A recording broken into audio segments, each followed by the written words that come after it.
What happens when you reward criminal behavior? Like this. Some say we've gone too far, that we're going against the current. But I would like to ask you, when did recognizing rights become something radical? When did empathy become something exceptional? Spain is above all a welcoming country, and this is the path we choose: dignity, community, and justice. The path we choose. He had no political mandate for it. And after he rewarded the criminal behavior of hundreds of thousands of illegal migrants who entered into Spain illegally, this is what happened.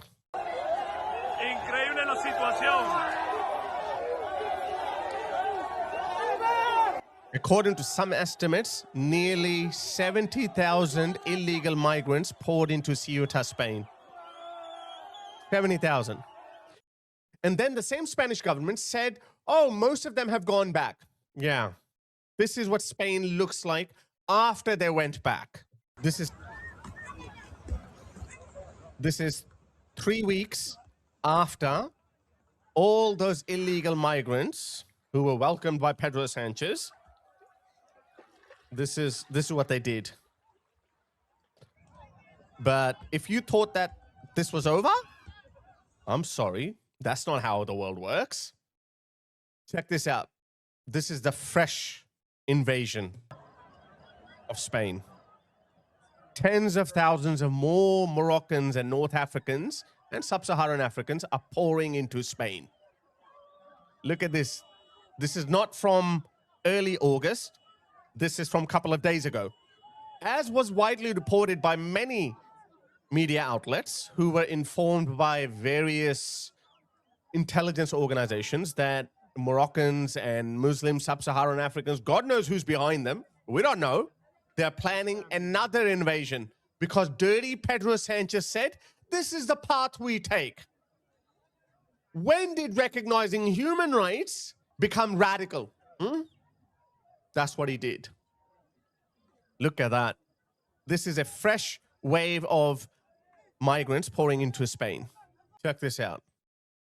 This is Tenerife, Spain, which is not on mainland Spain. Look at that. This is a detention facility. So Spain is putting these illegal migrants, some of them, on this island. Let me show you what that island looks like. That's this island, Tenerife. So it's an African island, you know.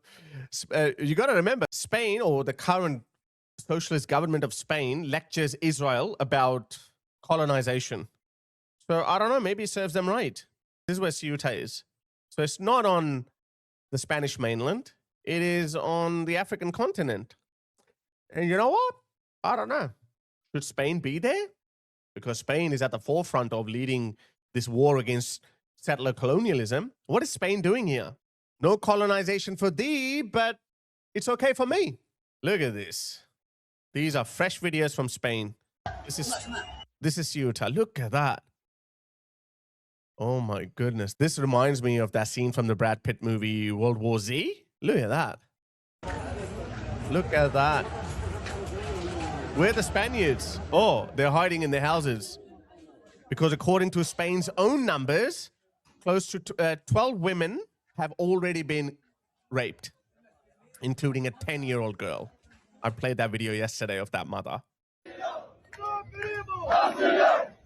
And they're actually demanding for housing, food, pocket money, and documents. They entered Spain last week and they're asking free accommodation. And why wouldn't they? Why wouldn't they? Look, if I were them, I'd do the same thing. It is the responsibility of Western governments to maintain the integrity of their borders. But no, you heard him. He said, oh, that's humanity. But Spaniards, Spanish citizens, they're fighting back. Look at this. He dormido en la calle también, y nunca he robado. Yo también he dormido en la calle. Tú no conoces mi vida. I don't know what they're saying, but the caption says he had violently attacked a Spanish woman to rob her, and then Spaniards pinned him down. That's what the caption says. Look at that. Look at that. By the way,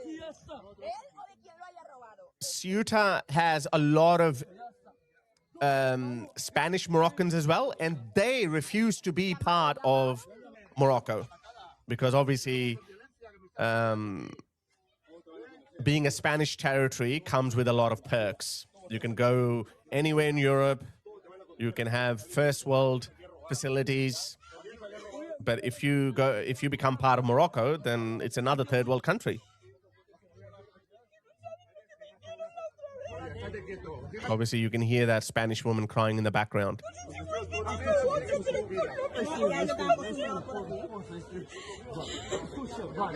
Look what our governments have done to us. This didn't used to happen. They're turning us into violent people. We're going to have to do it eventually. It's happening in Australia too, by the way. It's happening all over the Western world. Here's another video of a North African man in Barcelona. He stole a necklace from an elderly man, but was chased down and captured by Spanish bystanders. Look at that. He's running. He's off. Agárralo, agárralo, agárralo, agárralo, agárralo, agárralo, eso. ¿Qué nivel? Agárralo, rescátenlo, rescátenlo. Métanle ahí. Look at that, guys. Look at that. Pero métanle una mano. What have they done?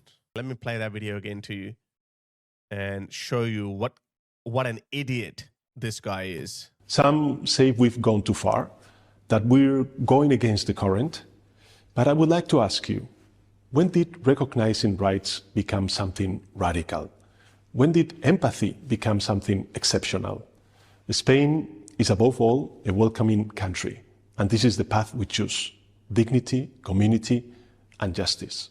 I don't believe that this guy or others like him who say refugees are welcome are doing that in the name of compassion or humanity. They have an agenda. He knows. By the way, this prime minister's brother, he's in jail for corruption. His wife is facing corruption charges. And he himself, obviously, is corrupt. He must be corrupt. I think democracy in the hands of fools is worse than dictatorship. I mean, at some point, some responsibility lies with the people of Spain. It does, because they elected him. People should be revolting.